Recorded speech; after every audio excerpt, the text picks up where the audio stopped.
I'm delighted to say we have Keith Wood joining us on the line now this morning. Morning, Keith.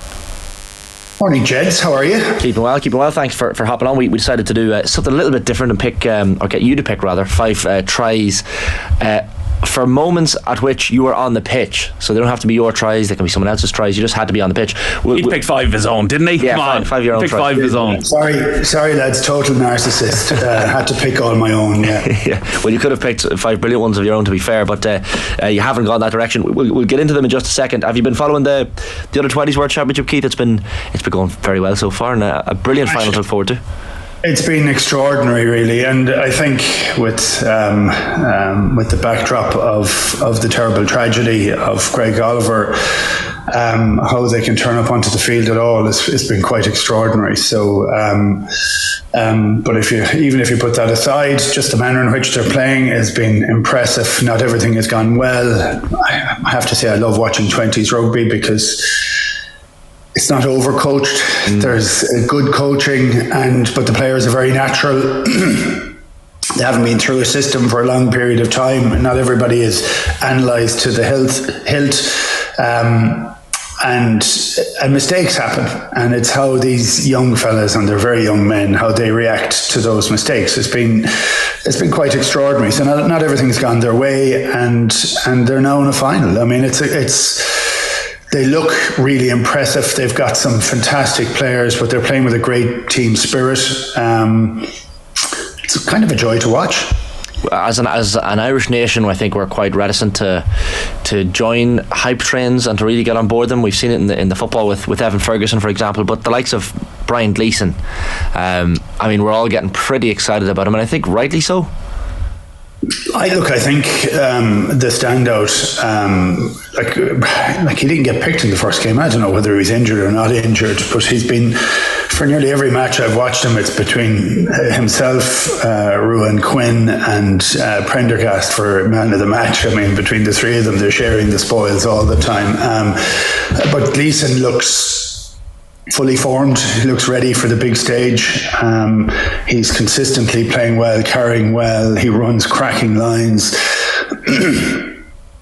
Every time there's a big moment needed, any of the three of those seem to be the ones that come up trumps, and Gleeson has been the pick of the bunch. Yeah, really looking forward to that final on Friday. We'll have plenty more build up to that one in advance against the French. Your 5 best tries in which you were involved. You had to be involved in the games, Keith. We'll go in order, I guess, of when these tries happened. So the first is 1994, the blonde locks of Simon Gagan against England. Yeah, look, it's funny. I've typical of me. I've kind of changed exactly what your parameters were, and I just went for 5 that I could remember quite comfortably, and also not ones that, like, some of these are remembered. Of course they are, but not some of the typical ones you'd have, because there's Brian O'Driscoll. You could have him for about 15 different ones, and I actually put him in for one because it's one of my favourite tries of all time. Which was in the 2009 Grand Slam game against England, and it was a pick and go from O'Driscoll. But it's one of my favourite tries because he was the guy that had to go and do it. And then I remembered I wasn't actually involved in that game. I was watching from the stand, so that was of no value to me at all. So that kind of upset me a little because it is one of my favourite tries. But I was in the stand for this one too. I was on the bench in '94 when Gagan, and I just think we missed so much from Simon Gagan, and he, of all innocuous sounding things, he retired in '97 with a bad toe injury, and it just seems a total shame we didn't get to see him. We saw him at his best because he was extraordinary. He was an incredibly erratic and dangerous runner with the blonde flowing locks, as you say. But that try was an amazing one. I was sitting with Ken O'Connell in the stand. I can remember it as clearly as day. I had Ken O'Connell on one side and Gary Halpin on the other. And we rarely scored from a set piece, and if I remember rightly, it was either a scrum or a line out on the other side of the field. But all the players just maybe it was a kick-off or something. I'm trying to remember exactly what it was, but when you're looking through all the names, it was Bradley and Philip Danaher, Conor O'Shea were playing. There's an awful lot of guys there that are that coached over the years afterwards. But it was Richard Wallace came in from the right wing to become the extra man to pass it to Gagan, and still 15 yards or whatever, and Ireland had beaten England in 93, and it was totally against the odds, and this was the opportunity for revenge for England. That's why it sticks out so much. Gagan gets it, holds the ball in his wrong hand, which I do remember as keenly as anything, hold it in his right hand running down to the left touchline, and still shimmied his way into the corner. And every time he played, he set the world alight.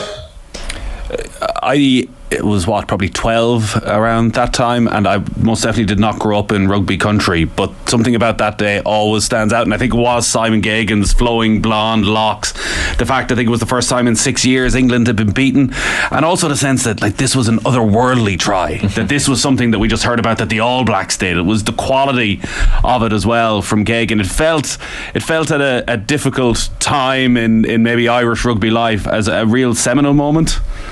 It was. It's funny. It's interesting. It was it seminal or not, or did it paper over the cracks? Right. And 93, and Mick Galway had scored in 93 to beat England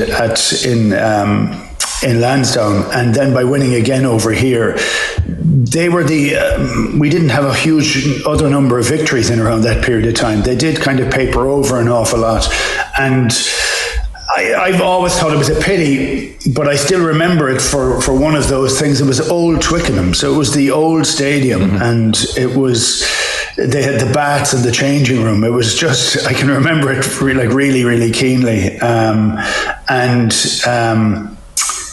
of crazy that you'd have.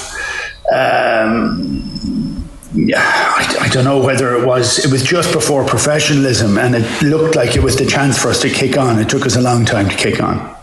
The thing about this try as well, Keith, and I was watching it back last night, is when Gagan gets the ball with that number 11 on his back, it almost seems like it's fast forwarded. Like he just had the trickiest feet and the quickest little shimmies that it almost seems like he's moving at a different pace to the other players, maybe because he was. Well, he was. He was, but I called him erratic runner because there was elbows, knees, ankles, everything kind of going at once. He was incredibly quick. Himself and Jim Staples were unbelievably fit and quick. They played together in London Irish in around that period of time. I don't know if you remember, but there were 4 players came from London Irish to play with Ireland from 91-92. Rob Saunders, Simon Gagan, Jim Staples and Dave Curtis in the centre. And they brought a different level almost of professionalism before that word was even used properly at that stage. So, but they would train at a ferocious rate. Your second pick, Keith, on these list of tries in games in which you were involved. It's a bit of a tongue twister. You're going John Bentley, I think, for this is the try against Gauteng Lions for the Lions in 97. Yeah, and it's funny, I've picked a couple of rugby leaguers in this. Bentley had come, I don't know what age he was at that stage in 97. He had come from nowhere. He'd come from just changing from rugby league. He was a surprise, definitely, in the squad. He was a hyper guy in the squad, and he struggled to get into. And really interesting for a rugby league guy, he struggled to get into the rugby or to the defensive mindset that was required for us at that stage, and he didn't get picked at different times, and then he eventually got picked to play in the second test. And it was as much to do with this try as anything else. It is the best open field running I've ever seen. And now I know defensive setups are different now, and I know you can look back on it, but you deal with what's there in front of you and the times that we're in it. And it is the maziest, most powerful, most changing of direction and nearly running out of gas at the end. But he gets the ball sort of 10, 15 yards outside our own 22. So playing against the Gauteng Lions, and burns a couple of forwards on the outside. I mean, it's a real thinking try because he sees who's around him, he sees what he's having to deal with, and he said, I can't go there, I can't go there, I can't go there. And the reason it's a great try is because from a guy who hadn't played a lot of rugby union, in rugby league you can die with the ball, you know, there's guys in rugby league you can die with the ball and it's another phase starts again, right? In rugby union you can't. So if you lose your support, it's a disaster. And this is a guy who consistently found where the support was, but he never used them at all. He never needed to, and he backed himself all the way to the end. It is one of the great tries of all time. There's a real Jim Brown NFL running back vibe to this one because it's finding the gaps, isn't it? It's really, really smart observational play because he clearly has his eyes wide open, his head up, and he's finding those gaps. Well, head up and engaging who's in front of him and saying, yeah, he can't catch me if I go on the outside, so I'm going on the outside. That's no bother for me. And then saying back, I'm in a bit of panic there. No, he's too quick. Let's step off. But it's the quality of his step and his hip work. And like you talk an awful lot in rugby about having your hips square, and just watching the manner under which he shifts right to left in particular is extraordinary because it's on the spot. It's quite extraordinary. That was a midweek game, and it was interesting reading this morning his thoughts on that. The Lions had been beaten the Saturday beforehand, and he sort of felt maybe his opportunity to get himself in and around the Saturday squad again was probably gone. So that bit of personal pressure that was on him as well to pull out a moment like that probably showed just why he needed to be in around the Test 23. I roomed with Bentley for about a week at one stage, and it was tough because I talked about it with the under-20s. They're young men, and there's a human thing here, and everybody thinks they see the glory on the Saturday or whatever it is, but this is one of your dreams, and your dreams get broken or they get delivered to you every week, depending on selection. So everybody's kind of up and down in that period of time as to what's happening, and it's incredibly tough. And I can tell you that week, because he hadn't had the look in. This is a performance that comes from being totally disconsolate and not getting picked, and it's extraordinary, and it is off the chart as a try. Yeah, and there was I think his career, generally speaking, like he would have, as you say, he was not expecting to be in this Lions squad. He was 30 or 31, I think, at the time. Fran Cotton obviously gives him the call and asks himself to make himself available. You were saying there, Keith, at the start that he was a character. He was one of these guys around the camp. I guess you need that in Lions tours as well, don't you, lads, who are a bit of crack and maybe bring something else? Well, it's energy is what you need, and you want to have a bit of fun and all that sort of stuff. But it's hard. It's unbelievably hard. I mean, look, we've talked about the Lions so often on the show, and I actually deliberately put up that. Yeah, it's a new studio. I'm admiring the new studio here. But I put up the new or that Lions picture for it, just for this. But it was. It was just so incredibly difficult, and it was in the first year of professionalism. Nobody really understood what professionalism was. It was getting paid. That was about all it was, and it was trying to get the other attitudes going. For me, it was a seminal moment in that. Actually, I got to see how a lot of the rugby league guys trained, because they were professional and had been all their lives, and they had a different attitude to it. And I wouldn't say less emotional, but they kept their emotions kind of clued in really for on the field stuff. And it was phenomenal. And I was talking about Simon Gagan, and we hadn't been winning an awful lot in the years beforehand. This was an opportunity to win on the world stage. So the pressure is huge, but the joy from it's huge too. Your third pick is the same year against South Africa for the Lions, Alan Tate. And again, another brilliant try. Matt Dawson, from watching it back, was heavily involved in this move as well. But Cape Town stunned.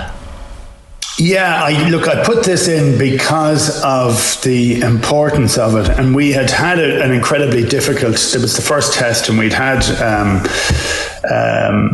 an incredibly difficult opening 30 minutes where we were getting screwed into the ground in the scrum. We were trying to fight their traditional strength, and it was incredibly difficult. And you can hold that for a period of time, and you're wondering who flinches first, and they flinched first. After about 30 minutes, Wally got on top of Oz Durant in the scrum, and which was one of the great performances of all time, and from a tight head. And then in the middle of the second half, because you're not changing the front row after 55 minutes or 50 minutes as you do now, you still get the opportunity to try and get on top of them in the second half. And we got on top of them. It was like ludicrously tiring, and you're kind of nearly on the point of giving up. And our backs just started, picking whatever hole was there, they picked it. Jenkins was kicking everything over.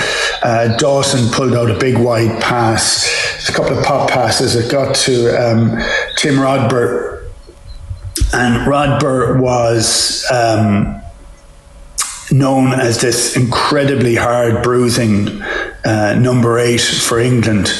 But his pass is a pass of absolute genius, out over the top, and very soft little hands, and Tate scores in the corner. And Tatey was the most enthusiastic trainer I've ever seen in my life. Right. So the amount of joy that was given from everybody else watching him scoring that try, that's way out there, I have to say.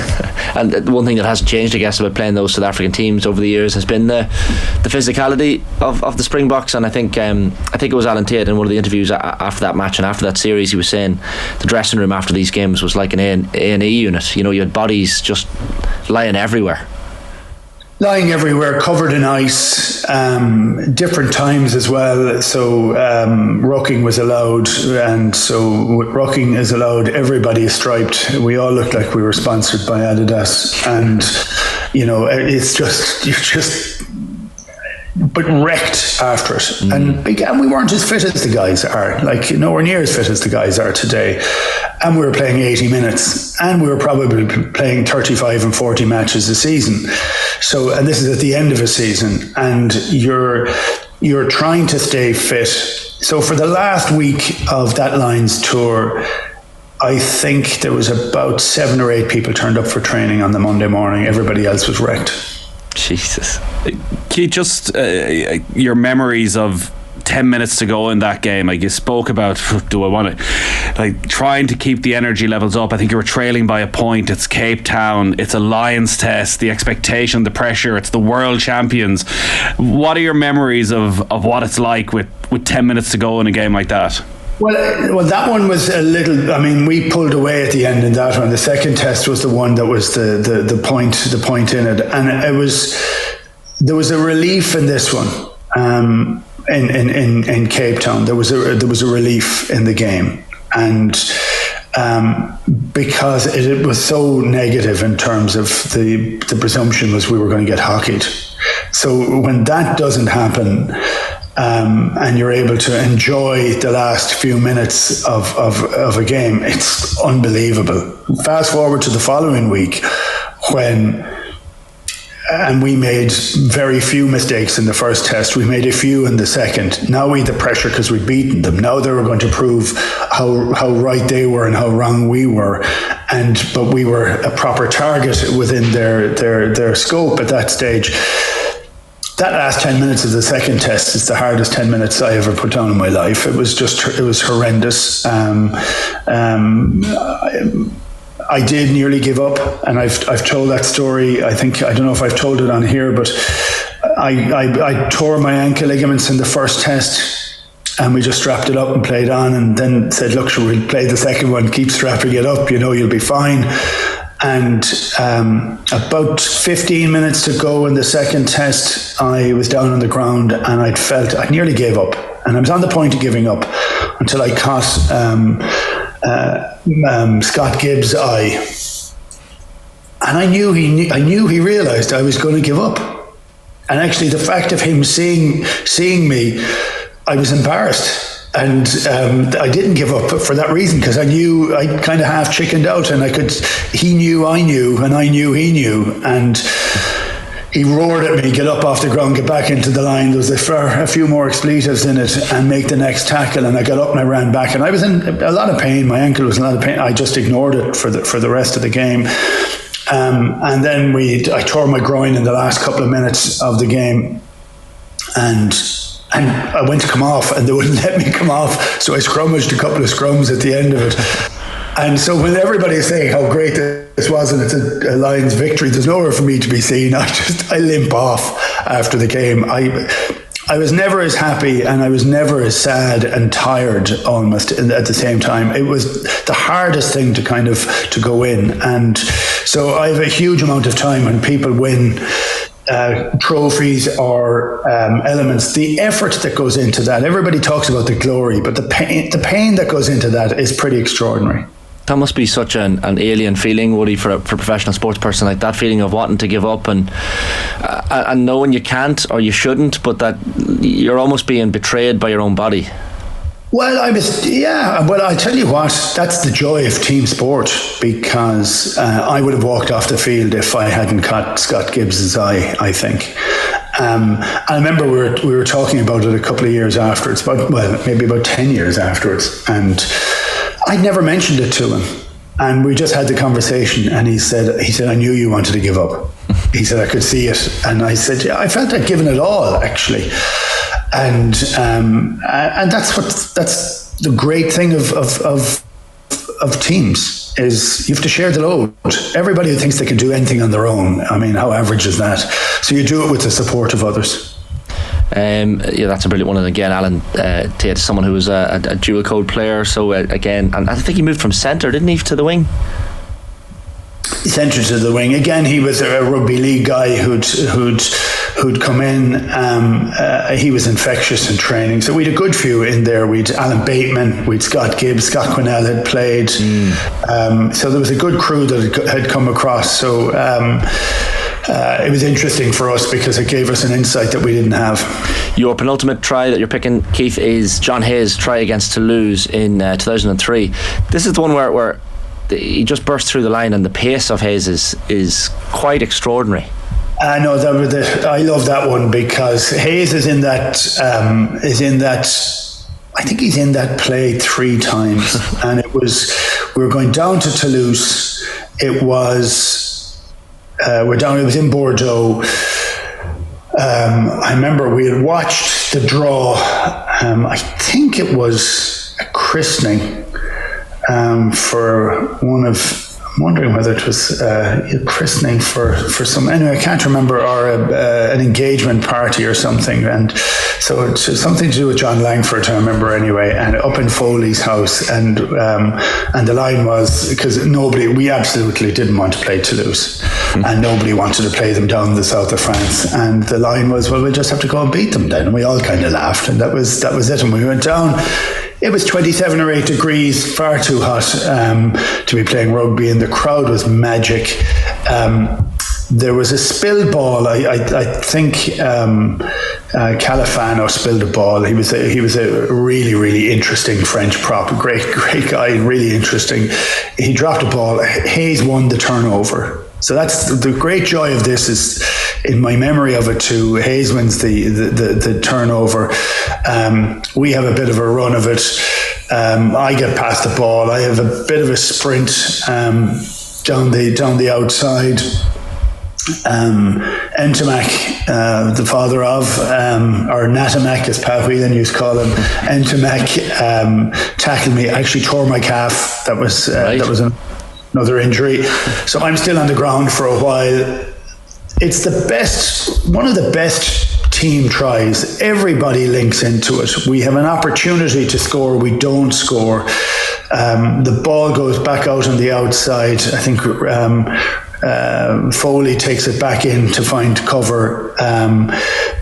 I think was it Raj? Did Raj get back involved into it? Takes a wrong line, but it's a right line, and passes it back in. Hayes has cleared out a ruck. He's in that ruck on the floor for maybe 30 seconds, and when he stands up the next time, someone passes him the ball, and he runs the 3 yards in over for the line. He's in it 3 times. He's done a huge amount of work on the hottest bloody day of all time, but it's one of the great tries. You didn't pick one of your own tries, Keith, but I think you're doing yourself a disservice with your role in that try. You were like a rocket. Well, there was a bit of space, you see, and if you get up ahead of speed, you're fine, you know. So, it was good nick at that stage until I tore my bloody tore my calf. So must have been about 50 yards. Was it 50 or 60 yards? You must have run. That was it. Sure, look, if you run whatever's in front of you, you can. You got a yard longer with every passing year. Yeah. I don't know. It could have been 10 yards or 20 yards. But, a bit of pace. Pace back in the day. What was the bull like to come up against in training? Horrible. I cheap shotted him a couple of times in training early, where he'd get caught on the wrong side, and he was like an immovable object. So the next time he'd go in, he'd just hit you with his hip, and it's a dead weight. Like Hayes is I had an argument with the IRFU and over proper sized beds in the Berkeley court when we stayed there years ago, and I used Hayes as the example to stand in the doorway while I was complaining to the manager of the hotel. He stood in the doorway, and the only light that came in was over his shoulders. His head was touching the top of the door. Both his shoulders were touching the frames of the door. And I said, and you expect him to sleep in a small bed? I said, he can't even stand in a doorway. But he was... Look, I think, again, guys who make the most of their talent, and John was... If John got into a good position in the scrum, the way the scrum was, he'd be fantastic now, because the lack of hit in the scrum that's there now would make him truly extraordinary. But if he got himself into a good position in a scrum, he was immovable. If he didn't, it was hard, because he was 6'4", and so sometimes on that hit in the scrum he'd get caught in a bad position, and because he was that big, he was put under pressure. But he was the most honest player that you had. He was the best line-out lifter in World Rugby, bar none. And himself and Jason Leonard would have vied for the best ruck defence, pillar defence. The two of them were phenomenal. But his lifting in the line-out was off the chart at a time when it was only kind of coming in. He was just sure he gave Mick Galway an extra 2 or 3 years. I often said that Galway should be buying him pints for the rest of his life. He gave him an extra few years, because Mick was not known for his vertical leap. So having John Hayes as a tractor behind him was pretty fantastic. Keith, if we were talking about Simon Gagan earlier, and maybe that was a bit of an outlier of that period, that day against Toulouse and going down to, I think it was in Bordeaux, was it, in the sunshine, and scoring a try of that quality, and then Roger's try of similar quality in the second half. I know the season doesn't end the way you would have wanted in the final from a Munster point of view, but how do you reflect on that performance and the importance of what came afterwards for Munster? I think there was a whole variety of firsts on that trip. Beating Saracens away, beating Toulouse in France was extraordinary. The reaction of the crowd was extraordinary. The lack of separation between the team and the crowd was extraordinary. Stringer and Raj taking control of games was pretty amazing for guys of that age. So that was pretty fantastic as well. We had an unusual mixture of a team. But again, when you look at the team, you look at how many of those guys became coaches. It's like so many of them did. Raj, Dutchy Holland, Anthony Foley. There was an awful lot of guys who went into coaching then afterwards. There was an awful lot to love in that Munster team. And again, look, we said it last week, you'd like to have gone a bit further and got the win, but we didn't get the win. But an awful lot was done. And that what I remember from that trip actually was in the airport, everybody just chatting, all the fans, all the team, just kind of all milling around. It was look, it was a brilliant journey. It didn't quite get to the destination that was wanted in that time, but it did in the years ahead. The final try you've picked, Keith, is Alan Quinlan, try against Argentina in the World Cup in October 2003. We'll have Quinny on tomorrow morning, so we'll absolutely love you picking this one, to be fair. And look, you had an important role to play in this one. Your break leads to the Quinny try, generally speaking. Yeah, it was an interesting one for a variety of reasons, and Quinny was in and out of the team at the time, and it was I thought he was an extraordinary line-out player, and he really was, and he was extraordinarily messy to the opposition. He used to upset everybody at every stage whenever he possibly could. And he'd get picked and wouldn't get picked, and he'd get sin-binned an odd time, and there was things used to drive him absolutely mad. And I remember for this World Cup, again, now we're talking tired. For me, it was the most tired. I hadn't played a full game in 12 months, so I was unbelievably knackered at the end of this. But we had set up as well as we could for a whole variety of different things. So I used to defend at the back of the line out. Quinny was always in around the back of the line out, but he'd worked so hard on getting his head around the discipline required, and I couldn't believe how well he trained. That's one of the reasons this goes in. Like, all these are good tries, but the emotion I remember for them, that's the kind of the common link for me. But Quinny was awesome. On that World Cup, everything had aligned, and so I find this incredibly poignant because I get a ball at the back. I used to defend at the back of the line out. It's an overthrow. I used to defend there to cover Raj. We'd always have an extra forward that would go out. Raj would get targeted quite a lot, and you don't want huge centres getting a pop ball running at a light 10, so you'd always try and have extra forwards out if you could. Traditionally, the hooker would defend at the front of the line-out, but I used to defend at the back. And then when the ball goes loose, it bobbles. I pick it up and off I go. And there's a half a bit of a dummy and a show and a go. And I was flying at that stage. And so the reason it's a great score is Quinny is going at 1,000,000 miles an hour. Mm-hmm. He is only thinking of one thing. And bearing in mind, I didn't pass the ball that often. His expectation for me to pass was interesting, but he would have, if he wasn't hitting a ruck, he was expecting the pass. He got the pass. Thankfully, I passed it. But he is going at full tilt.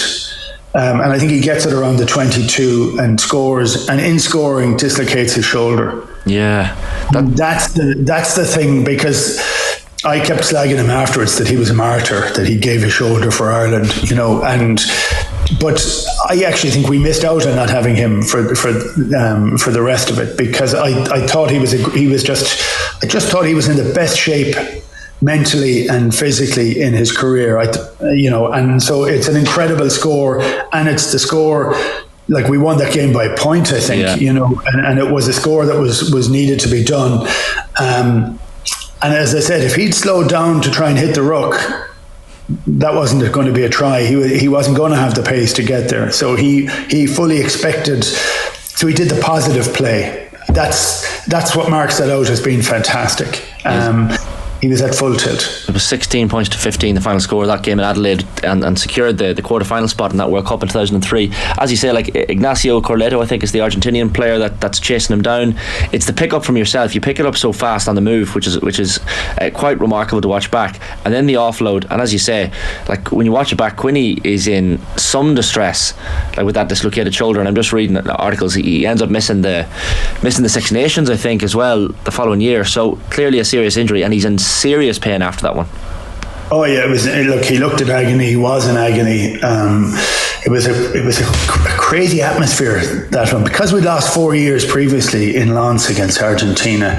I remember someone telling me that this actually, someone from the IRFU telling me, by the way, if you lose this game, we lose about £7.5 million in funding. And he said, you might want to tell that to the rest of the players. I said, no, I think I keep that one to myself. I won't tell the boys that one. But the pressure was palpable. It's an unusual, it's the Don Bradman Stadium in Adelaide, and it's a cricket oval. And the proximity of the fans to the players, they're miles away. And it was the most eerie atmosphere, and I've never felt pressure like it. Actually, the pressure was all the way to the end of that game. So on that one, we wouldn't have got there without Quinny. Yeah, pressure, not least when you hear the financial repercussions, for sure. Keith, brilliant stuff. Really enjoyed those picks, and some great memories there. Thanks a million for hopping on. Cheers, gents. A little bit random yet again, but never mind. As always, but listen, people enjoyed it. I certainly enjoyed those picks. Some brilliant tries in there. And sure, listen, we'll get your best 5 tries at some point soon. Brilliant stuff. Keith Wood there joining us on the